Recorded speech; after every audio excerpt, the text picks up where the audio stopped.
Oremos. Senhor Deus, nós vos suplicamos que concedais aos vossos servos perpétua saúde de alma e de corpo, que pela gloriosa intercessão da bem-aventurada sempre Virgem Maria e de seu castíssimo esposo, o justo São José, sejamos livres da presente tristeza e gozemos da eterna alegria por Cristo nosso Senhor. Amém. Eu estava na internet lendo alguns comentários de um vídeo esses dias e uma pessoa escreveu assim, eu notei que de forma sincera, ela escreveu assim, mas alguém falando bem da Igreja Católica e a pessoa, não, mas por que vocês são idólatras, vocês adoram imagens e tal. Aqui, aí a pessoa cita o texto da Bíblia, tá aqui no Êxodo, capítulo 20, versículo 4, isso e aquilo, e tem outros textos também que falam das imagens, dos ídolos, etc. Bem, sobre esse assunto, existe muito material na internet, um dia desses mesmo nós fizemos um vídeo aqui, e explicando dentro da própria Bíblia que não há nada de errado na questão do uso das imagens. Bem, hoje vamos nos aprofundar um pouco mais nesse assunto e também em um outro texto da Bíblia, para entender como funciona a cabeça de uma pessoa que não estuda a Bíblia ou a doutrina católica da forma correta. Infelizmente, nós somos enganados. A verdade é essa, somos enganados. Muitas dessas pessoas também já foram enganadas. Eu acho até que muitos não fazem por mal. Simplesmente a pessoa vai na Bíblia, lê um texto e fala, a Igreja Católica está errada. Mas não é bem assim. Então, por isso a gente precisa se aprofundar um pouquinho melhor para poder entender melhor as questões. Bom, o texto que eu me refiro, que eu tinha dificuldade para entender, está no capítulo 23 do Evangelho de Mateus. Nós vamos usar aqui como base dessa meditação um artigo muito bem escrito no site veritatis.com.br. Veritatis Splendor, em latim. Então, essa matéria aqui é antiga, de 11 de junho de 2008, mas eu fiz muitas pesquisas na internet, achei essa daqui muito bem escrita e ela vai direto no ponto aonde nós queremos chegar. Porque no texto de Mateus capítulo 23, tem uma parte do texto, dos versículos 1 a 12, que diz assim, se eu não me engano é o 10, é que aqui não tem a divisão dos versículos, mas é o 10. Diz assim, a ninguém na terra chameis vosso Pai, porque um só é o vosso Pai, o qual está nos céus. Bom, eu li esse texto quando eu era testemunho de Jeová, tinha a cabeça evangélica, a cabeça protestante, só a Escritura, é só a Bíblia, né, que interessa. Só que a Bíblia é interpretada por estas religiões, né, também é outro problema. Bom, eu ficava pensando, mas então a Igreja Católica está errada. Aqui é uma prova, eu pensava, porque eles chamam de padre. E padre quer dizer pai? Não pode, está errado. Então a Igreja Católica não pode ser verdadeira. Além da questão das imagens e de outras, né? Então na minha cabeça era uma prova irrefutável de que a Igreja Católica fazia errado, chamar alguém de padre, porque Jesus proibiu. Está aqui, Mateus 23. Bom, só que a gente precisa aprender a ler a Bíblia, e com a própria Bíblia também, e com a doutrina da igreja, obviamente, saber interpretar corretamente. A interpretação não é nossa, particular. Não, mas nós conseguimos entender. Nós vamos estudar e vamos entender da forma correta, da forma ensinada pela igreja e pela própria Bíblia. Então, esse texto, não chameis a ninguém na terra de pai, nós precisamos entender o que Jesus estava querendo dizer ali. Não adianta pegar um texto isolado, tirar do contexto, ou seja, do todo, e aí dizer, tá errado. Não é assim que funciona. Então, o texto, claramente, Jesus ensina aqui a lição da humildade. Nós podemos ler Mateus 23, do 1 a 12. Então falou Jesus à multidão e aos seus discípulos, dizendo, na cadeira de Moisés, ou na cátedra de Moisés, estão assentados os escribas e fariseus. Todas as coisas, pois, que vos disserem que observeis, observai-as e fazei-as, mas não procedais em conformidade com as suas obras, porque dizem e não fazem. Pois atam fardos pesados e difíceis de suportar, e os põem aos ombros dos homens.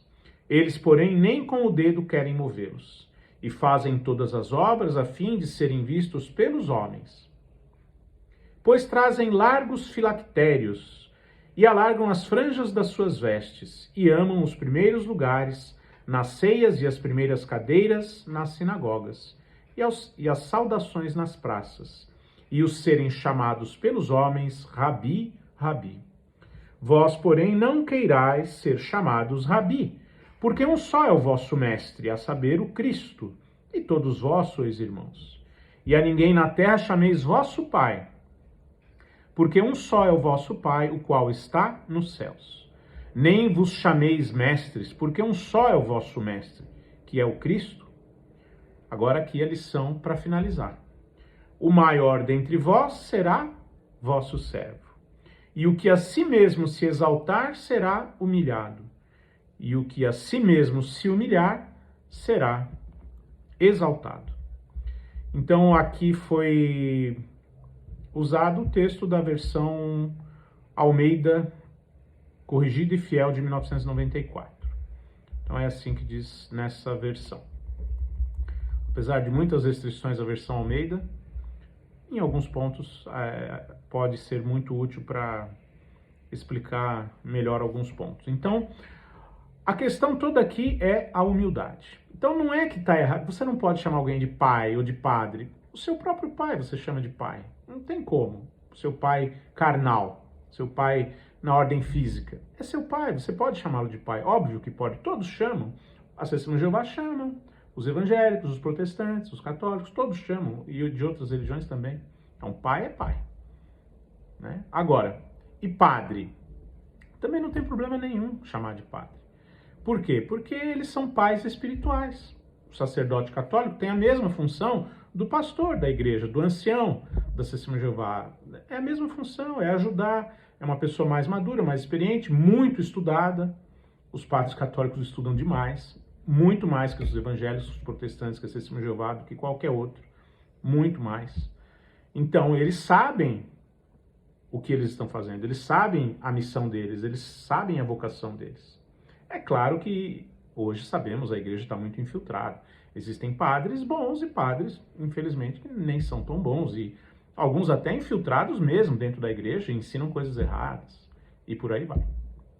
Mas o fiel católico, ele tem o catecismo da igreja. Se qualquer padre ensinar algo diferente do que está ali, as pessoas já vão saber que não é para dar atenção. Porque tem o catecismo explica tudo.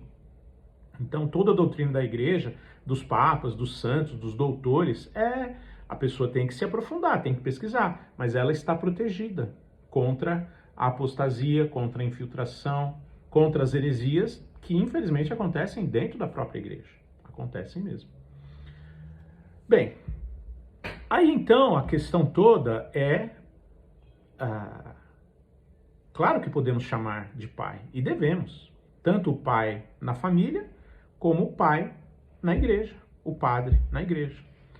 E existem muitos outros textos bíblicos, aí agora é aquele ponto, deixar que a própria Bíblia mostre a verdade, ou a própria Bíblia se auto-explique. Então, por exemplo, Estevão, Santo Estevão, o primeiro mártir, o protomártir da igreja. Ele disse em Atos capítulo 7, versículo 2: Homens, irmãos e pais, ouvi. O Deus da glória apareceu a nosso pai Abraão, estando na Mesopotâmia, antes de habitar em Harã. Então, Santo Estevão, dos primeiros discípulos de nosso Senhor Jesus Cristo, chamou Abraão de pai. Chamou os próprios judeus que o ouviam de pais. Não tem nada de errado. São Paulo, Romanos capítulo 4, versículo 16. Portanto, é pela fé para que seja segundo a graça, a fim de que a promessa seja firme a toda a posteridade, não somente a que é da lei, mas também a que é da fé que teve Abraão, o qual é pai de todos nós. Aqui São Paulo chamando Abraão de pai, o pai de todos os que têm fé, inclusive dos cristãos, dos judeus e dos cristãos. Também alguns outros textos rapidamente citados. 1 Timóteo 1:2. São Paulo dizendo: A Timóteo, meu verdadeiro filho na fé. Graça, misericórdia e paz da parte de Deus nosso Pai e da de Cristo Jesus nosso Senhor. São Paulo escreveu a mesma coisa a Tito, Tito 1,4. A Tito, meu verdadeiro filho, segundo a fé comum.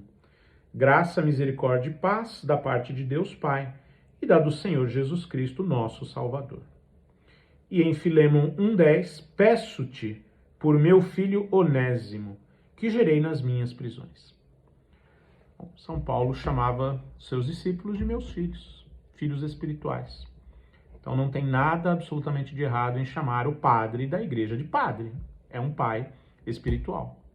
Como tem muitos exemplos nas próprias escrituras, nas escrituras, principalmente no Novo Testamento, né?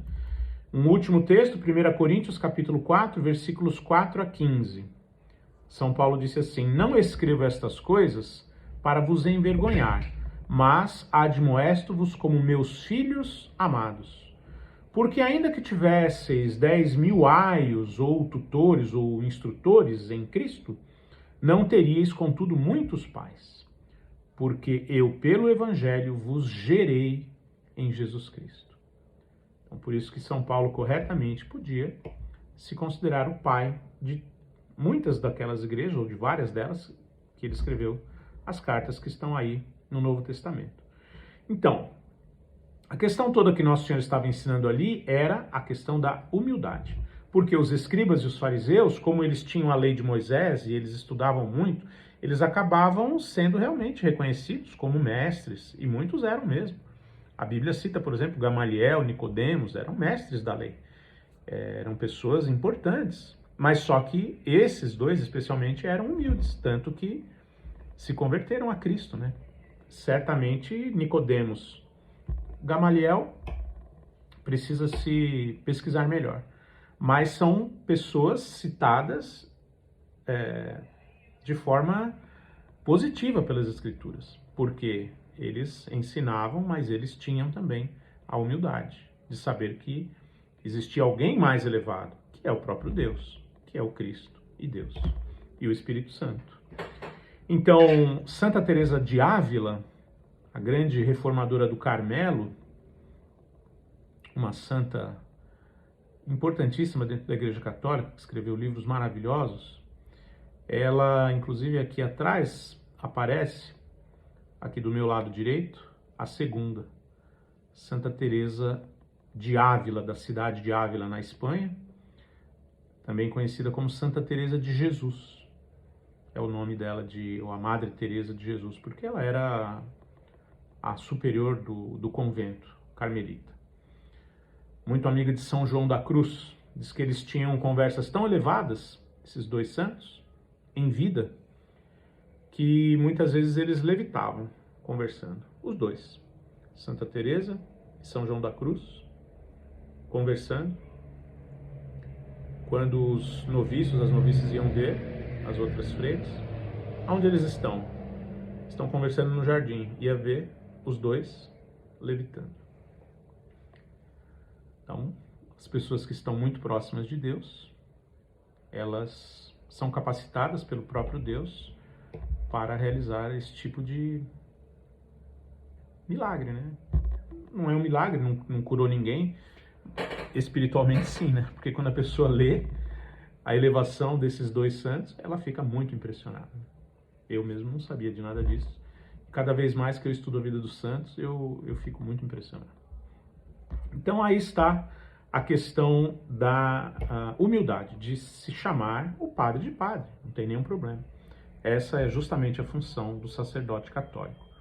E ainda para encerrar, brevemente citar a questão de como a Igreja Católica, como os fiéis católicos prestam culto a Deus. Então existem 4 palavras que vêm do grego que os católicos que estudam, que vão um pouquinho mais a fundo, eles já conhecem. E isso para os protestantes, para os evangélicos, para a Testemunha de Jeová de uma forma geral, é novidade, porque eu nunca fui ensinado, nunca lembro de ter estudado isso daqui dessa forma. Então, quais são essas 4 palavras? Aqui vou citar uma outra fonte, que é o site paieterno.com.br. É um site também católico, é uma matéria do dia 16/10/2019. E uma explicação do padre Arthur da Silva Freitas, administrador paroquial da paróquia Nossa Senhora da Boa Esperança, em Goiânia. Então ele explica muito claramente como é feito isso e como os católicos são ensinados e devem fazer. Então, as palavras gregas, quais são? Latria, que é adoração, e apenas a Deus, somente a Deus. Deus Pai, Deus Filho e Deus Espírito Santo, a Santíssima Trindade. O Deus, o único Deus verdadeiro da Bíblia, deve ser adorado e somente Ele. Então, isso é latria, culto de latria, somente a Deus. E é isso que os católicos fazem. Depois nós temos o culto de dulia. O que é dulia? Dulia é um respeito muito grande, uma veneração. Não é adoração, é veneração. Um respeito muito grande. Por quê? Os santos, por exemplo, merecem o culto de dulia, porque os santos nos levam a Deus. A pessoa, ela foi se esforçou tanto na sua vida, ela rezou tanto, ela procurou seguir todos os mandamentos da forma mais perfeita possível. Então, é por isso que ela é canonizada dentro da Igreja Católica e é santo. É Santo Tomás de Aquino, Santo Agostinho, Santa Mônica, são tantos, né? Então esses, culto de dulia, não é adoração, é bem diferente, é um respeito muito grande. É um agradecimento que se tem porque a pessoa foi muito fiel no serviço a Deus e serviu de exemplo para os outros. Até tem uma expressão muito bonita dentro da Igreja Católica, que eu acho linda, que diz assim, que aquela pessoa foi elevada à honra dos altares. Ó, que coisa linda. Por que ela foi elevada à honra dos altares? Porque pode-se fazer uma imagem dessa pessoa e colocar no altar da igreja, ou próximo da igreja, normalmente nas paredes, né, nas capelas que ficam muitas vezes, quando a igreja é muito grande, ela, além da igreja principal, do altar principal, ela tem outras também. Então, ali tem os santos, as imagens desses santos. Por quê? Foi elevado à honra dos altares. Então, é isso que é o culto de dulia. Agora, existem outros dois que são específicos. Para dois personagens da Bíblia, certamente depois de Deus, de nosso Senhor Jesus Cristo, são os dois personagens mais importantes. Não tem como negar isso. Quem são? A Virgem Maria e seu esposo São José. São eles. Por quê? São os personagens mais importantes. A Virgem Maria até mais do que São José, porque ela carregou durante 9 meses o próprio Deus no seu ventre. Então o Cristo, o Verbo, a palavra de Deus, se fez homem, tomou a nossa carne e habitou durante 9 meses no ventre puríssimo e castíssimo da Virgem Maria. Então Nossa Senhora, ela tem um culto de hiperdulia. Ou seja, é mais do que os santos. Tem que ser. Porque ela é mais importante do que os santos. Ela é a mulher do Gênesis 3,15. Ela é a mulher de Apocalipse 12. A mulher de João 4, João 2, João 19, Mateus e tantos outros textos. Nosso Senhor sempre a chama de mulher.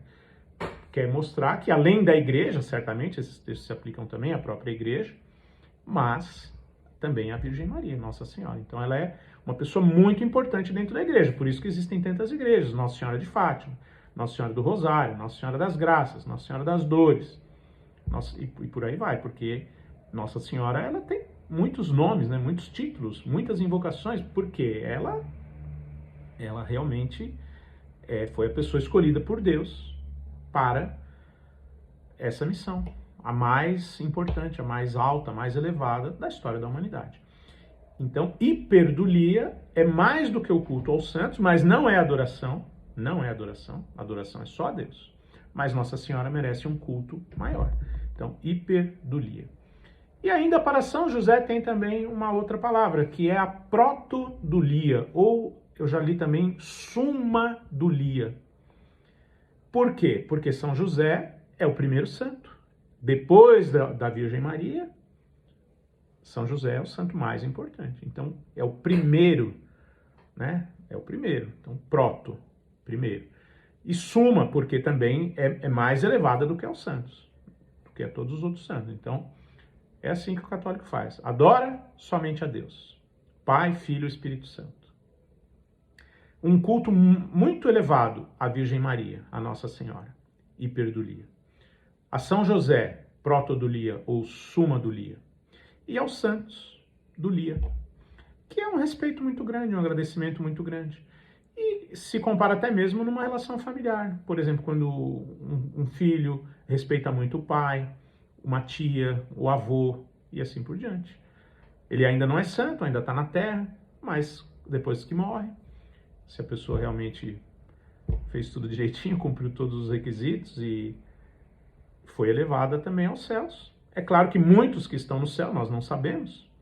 Certamente existem muitos santos, mas se fosse fazer também para todos, né, seriam infinitos praticamente. Mas, então é muito interessante entender como a questão do culto dentro da Igreja Católica é muito bem definido. É assim que se espera da verdadeira Igreja de Nosso Senhor Jesus Cristo. Então, que todos esses ensinamentos, todas essas palavras sirvam para nos ajudar a cada vez mais caminhar no caminho da porta estreita que Nosso Senhor nos ensinou. Portanto, louvado seja nosso Senhor Jesus Cristo, para sempre seja louvado.